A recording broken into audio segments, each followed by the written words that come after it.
Saludos, bienvenidos a Mundo 2020. Estados Unidos y Rusia viven nuevamente por estos días un clima de fuertes tensiones. La reciente conversación entre el presidente estadounidense Joe Biden y su homólogo ruso Vladimir Putin estuvo centrada en los movimientos militares en la frontera entre la nación euroasiática y Ucrania. Según Estados Unidos, Rusia pretende invadir la nación vecina, algo que Moscú rechaza. El Kremlin apunta que es la OTAN quien intenta de manera peligrosa conquistar esa zona cerca de su límite territorial y por eso las tropas rusas realizan movimientos puramente defensivos. Sobre las raíces de ese conflicto en el este ucraniano y sus posibles consecuencias, conversamos hoy con Juan Sánchez, profesor del Instituto Superior de Relaciones Internacionales Raúl Roa García. Más adelante haremos un contacto con Mario Muñoz, corresponsal de la agencia de noticias Prensa Latina en Moscú. Pero de inmediato iniciamos nuestro diálogo con el profesor Juan Sánchez. Saludos para usted y bienvenido al programa. Un placer estar nuevamente con ustedes, Adriana. Como mencionaba al inicio, el tema de Ucrania, profesor, fue el eje del diálogo entre Putin y Biden. Ambas partes así lo han divulgado de manera oficial. Entonces, empecemos por los antecedentes de la situación en torno a Ucrania que ha llevado a dos potencias a sentarse a conversar en esta cumbre virtual. ¿Cuál es la esencia del conflicto entre Rusia y Ucrania? El tema de Ucrania es posiblemente uno de los temas más complejos que exista hoy en la política internacional. Hay la visión de que el problema ucraniano es un problema geopolítico. Esa visión, desde mi modesto punto de ver, es errónea. Ucrania es ante todo un conflicto étnico, por tanto es un conflicto interno que tiene que ver con la gran cantidad de etnias y grupos nacionales que viven en ese país y con el intento de establecer allí un Estado-nación dirigido, guiado, controlado por una de esas etnias que es la mayoritaria, desde luego. Yo diría que el culpable principal de lo que está pasando en Ucrania es la élite política ucraniana, una élite corrupta, muchos de cuyos integrantes tienen antecedentes penales y han llegado a las más altas dignidades en ese país. Ucrania ha sido destruida. La Ucrania que salió de la Unión Soviética ya hace rato que no existe. Se ha fragmentado. Y una de las razones de esa fragmentación está, primero, en la composición étnica multinacional de Ucrania y, segundo, en la forma geográfica en que ha sido conformado ese país. Ucrania tiene un pedazo de territorio que antes de la Segunda Guerra Mundial perteneció a Polonia, otro que perteneció a Checoslovaquia, otro que perteneció a Rumanía, otro que perteneció a Hungría y desde luego desde antes de la guerra tiene otro pedazo de territorio que pertenecía a Rusia. De manera que Ucrania es un gran mosaico desde el punto de vista geográfico. Desde el punto de vista económico, Ucrania está bien dividido. El este ucraniano, la zona donde hoy queda el Donbass, ha sido tradicionalmente una zona minera, industrial, mientras que el occidente ha sido una zona más bien agrícola. Esas dos situaciones plantean dos actitudes diferentes de cara a las relaciones con el mundo. Para la parte occidental es importante estar vinculado a la Unión Europea para beneficiarse de los subsidios agrícolas que existen en esa agrupación. Pero la parte oriental, si se une a la Unión Europea, pierde todas sus ventajas. En primer lugar, pierde su mercado, que es Rusia, Y en segundo lugar, tiene que cambiar toda su tecnología para asimilar la tecnología occidental. Por tanto, esa parte de Ucrania jamás va a estar de acuerdo con ingresar a la Unión Europea. De manera que son varios los factores que influyen en el surgimiento de este conflicto que ha costado muchas vidas y que todavía no sabemos cuántas más costará, porque el conflicto no se le vislumbra un final. ¿Y cómo valora usted, profesor, lo que está ocurriendo ahora mismo en la frontera entre Rusia y Ucrania?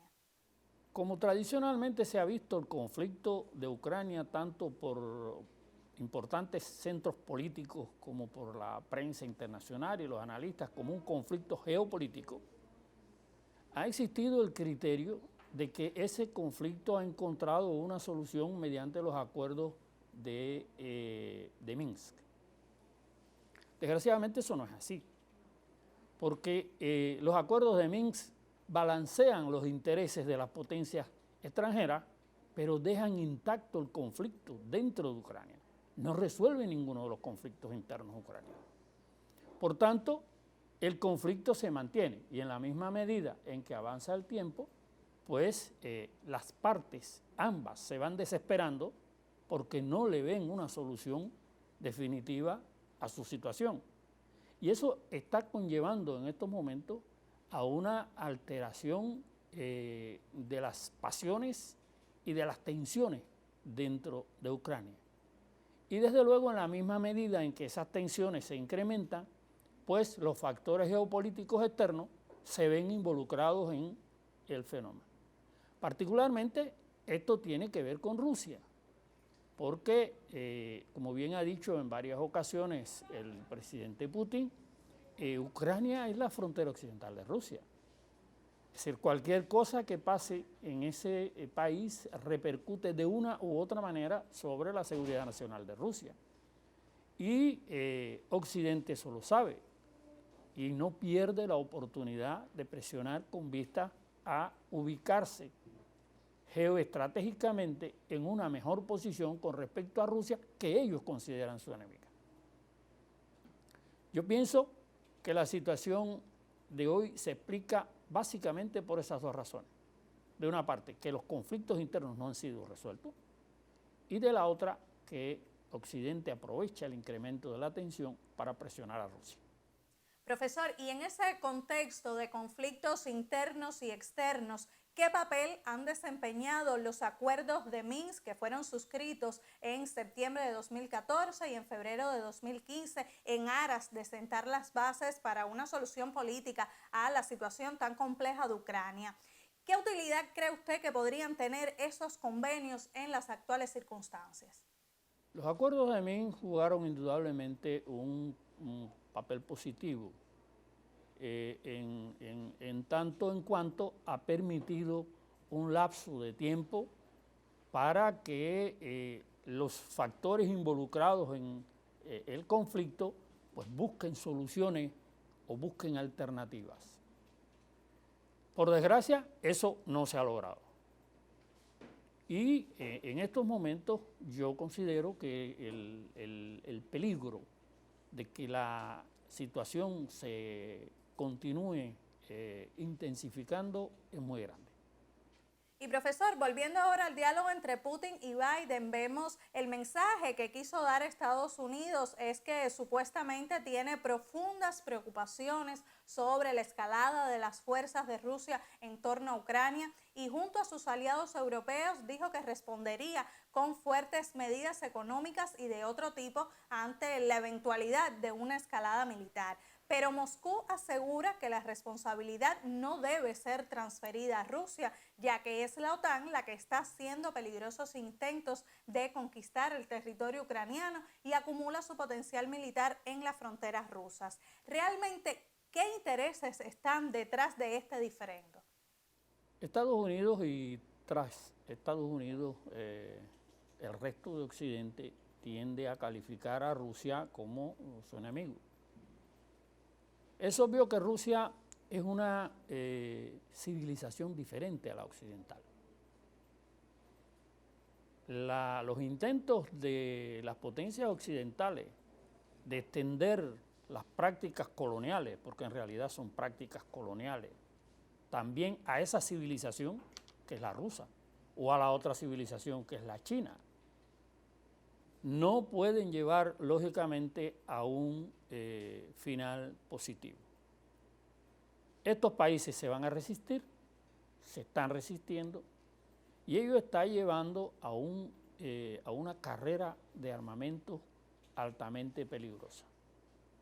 Quiero llamar la atención de que ya hoy el uso de la inteligencia artificial en los armamentos está haciendo de los conflictos bélicos un fenómeno prácticamente inmanejable. Los hombres cada vez están en menos posibilidad de controlar los artefactos que ellos mismos han estado creando para la guerra. Eso lo pudimos ver ahora en el conflicto en el Nagorno-Karabaj, donde se utilizaron armamentos basados principalmente en la inteligencia artificial que han dejado pasmados a los observadores internacionales. Eso puede conllevar a que en un momento determinado esos equipos se equivoquen y pueda conducir a una catástrofe. Yo tengo más aprehensión con respecto al peligro que representan estos nuevos armamentos para la seguridad internacional que a las decisiones de los políticos.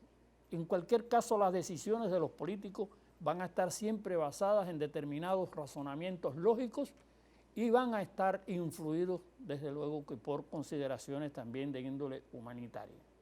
Hagamos una pausa, profesor. Al regreso continuaremos el diálogo sobre el conflicto entre Estados Unidos y Rusia alrededor de Ucrania. Así que no se aparten, que en instantes estamos de vuelta en Mundo 2020.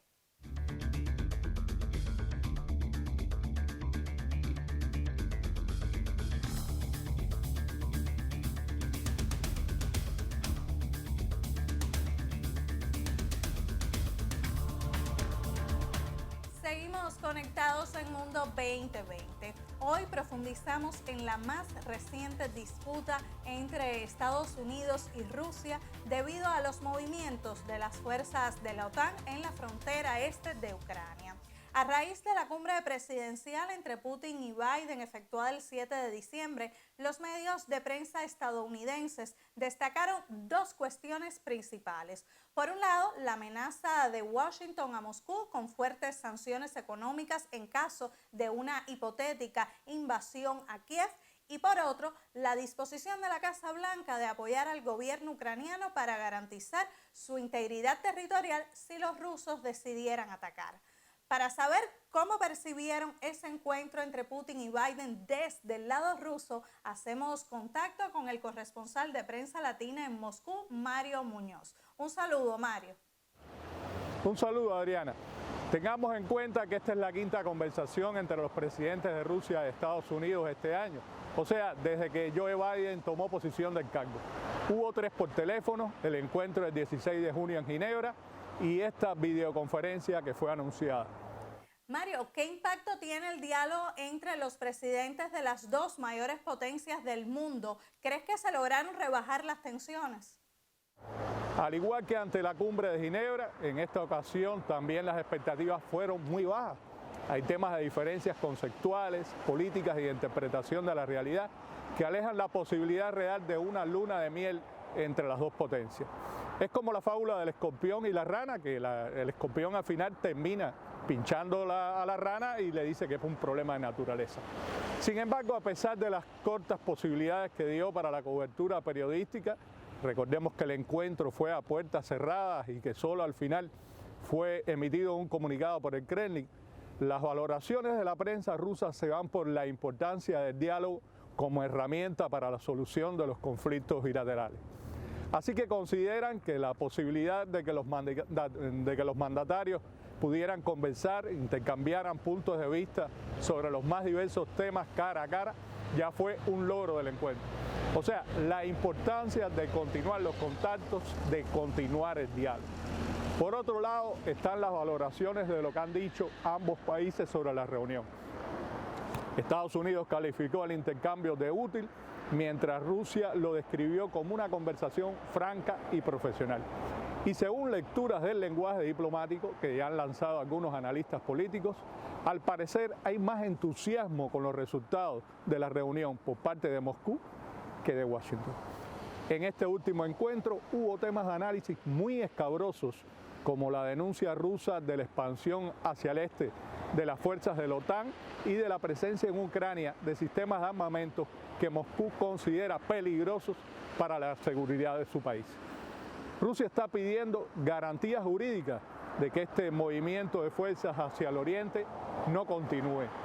Frente a esto, Biden llevó a su decisión de seguir ayudando a Kiev ante el supuesto peligro de una invasión militar rusa al territorio ucraniano, una amenaza que ha estado apareciendo más en la letra de los medios de prensa occidentales que en la realidad. También ha dicho que no puede establecer compromisos sobre la futura membresía de nuevos países a la OTAN, lo que deja abierta la puerta a que naciones vecinas de Rusia puedan ingresar a ese bloque militar. Un dilema que no se conoce cómo terminará, pero que amenaza la seguridad de esta región y de toda Europa. Lo cierto es que ambos países llegaron a este encuentro claros de la necesidad de verse las caras y de la responsabilidad que ambos tienen ante la estabilidad y la paz mundial. De eso no cabe duda. También porque están conscientes de que las relaciones bilaterales están en un momento muy difícil, considerado por algunos especialistas como al nivel de los tiempos de la antigua Guerra Fría.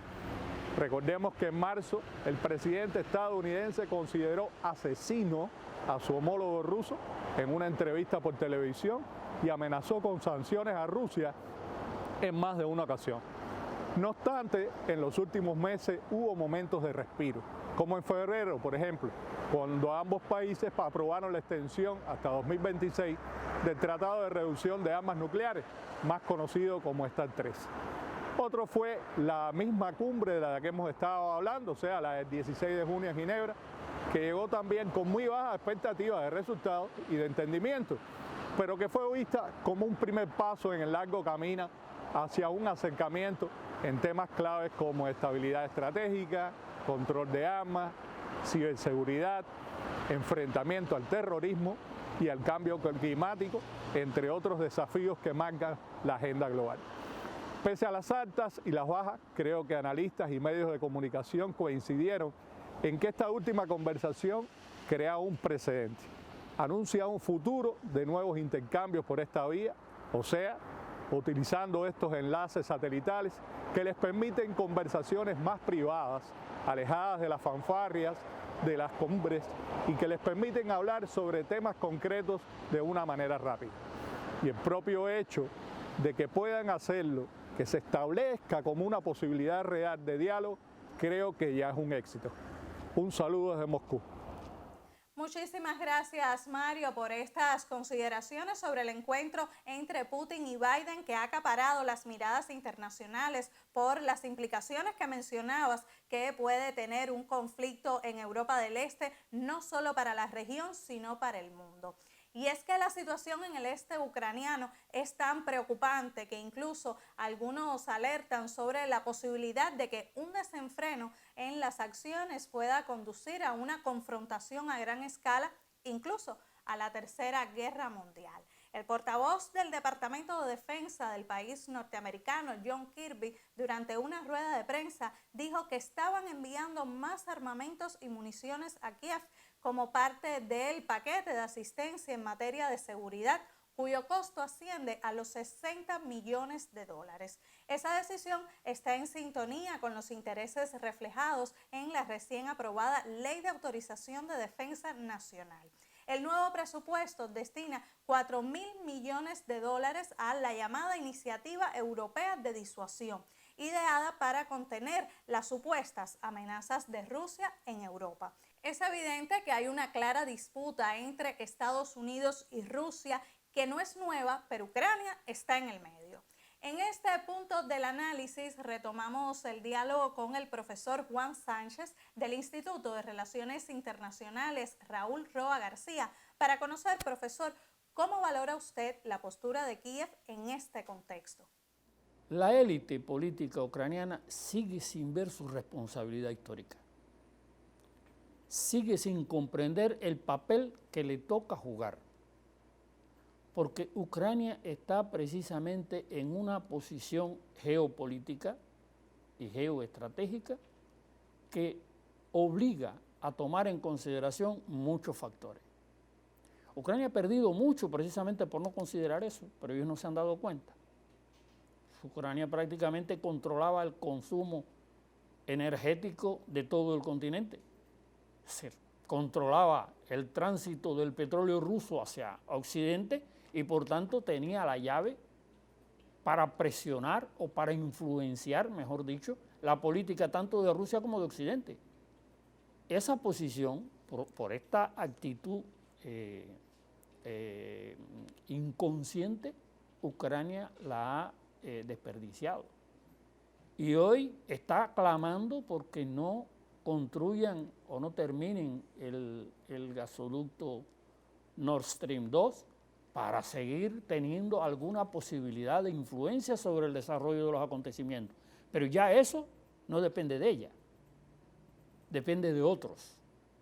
Cada vez Ucrania está más endeudada y depende más del Fondo Monetario, depende más de los armamentos. Ucrania es un país que producía muchos armamentos. Los cohetes que conducían las naves Soyuz al cosmos se producían en el Donbass, en Ucrania. Es decir, esa capacidad Ucrania la ha perdido. Y ha perdido muchas otras cosas. Pienso que esa élite todavía no comprende su papel. El primer intento de integración en el espacio postsoviético fue un acuerdo entre Ucrania, Bielorrusia y Rusia para hacer una especie de mercado común. Pasaron unos 2 años y Ucrania cambió por completo su orientación partiendo de la promesa que le hicieron de Occidente de ayuda económica. Ayuda económica que nunca llega de parte de los occidentales. Es el caso de Serbia, el caso de la misma Rusia, que Occidente le prometió cuando se estaba desintegrando la Unión Soviética mucha ayuda económica y nunca llegó. ¿Y qué intereses puede tener Estados Unidos en Ucrania más allá de su conveniencia geopolítica? Estados Unidos está empeñado en reiniciar una batalla ideológica a los efectos de llevar los valores occidentales a todos los rincones del mundo. Es decir, donde quiera que hay un país que tiene un sistema político que se diferencia o que lo proclama diferente al sistema político norteamericano, inmediatamente es atacado por Estados Unidos. Es decir, ellos han asumido el papel de los continuadores del gran colonialismo europeo. Un colonialismo básicamente ideológico. Eso lo quieren hacer en el territorio de la antigua Unión Soviética, donde hay sociedades muy diferentes a las sociedades occidentales. Y Estados Unidos está tratando de imponer eso allí, en primer lugar en Rusia. Es decir, el control de Ucrania por parte de la OTAN es, como bien dice Putin, un peligro para Rusia porque va a obligar a Rusia a hacer una serie de concesiones desde el punto de vista de su política independiente. La independencia de Rusia va a ser afectada porque va a estar amenazada militarmente por las fuerzas de la OTAN. Profesor, uno de los asuntos analizados en la cumbre virtual entre Putin y Biden fue el funcionamiento de las misiones diplomáticas de ambos estados y, según informes oficiales, ambos dirigentes están conscientes de que Rusia y Estados Unidos tienen un papel especial en cuanto al mantenimiento de la paz y la seguridad a nivel global. ¿Qué posibilidades reales existen de un entendimiento entre ambas potencias? O en todo caso, ¿Es posible un acuerdo, un entendimiento Rusia y Estados Unidos, o serán siempre forcejeos en busca de demostrar los poderíos respectivos y la capacidad de influencia a nivel internacional, ya sea de una u otra potencia? La política de Estados Unidos con respecto a Rusia está marcada por su designación de ese país como enemigo y por su decisión de detener el avance de ese enemigo. Avance que es imposible de detener, porque hay esferas en las que Rusia se ha estado desarrollando y se sigue desarrollando y es imposible pararlo. Por tanto, lo que está haciendo la élite norteamericana en este caso es tratar de asustar y de meter miedo, de influir temor a las decisiones que debe tomar la dirección rusa, no solo en el caso de Ucrania, sino también en muchas otras esferas. Para ellos es una preocupación seria que se ha estado desarrollando una especie de sociedad estratégica muy fuerte de Rusia con otros países, particularmente con China. Eso representa un obstáculo muy grande a las ambiciones norteamericanas de mantener el dominio en las relaciones internacionales. Y por tanto ellos consideran que de alguna manera deben desmantelar esa... Es muy significativo que prácticamente la política que tenía Trump ha sido seguida por Biden en este caso. O sea, no ha habido ninguna variación. Incluso es interesante porque ellos reconocen a la vez que Rusia es indudablemente una potencia y que tienen que tratar con ella.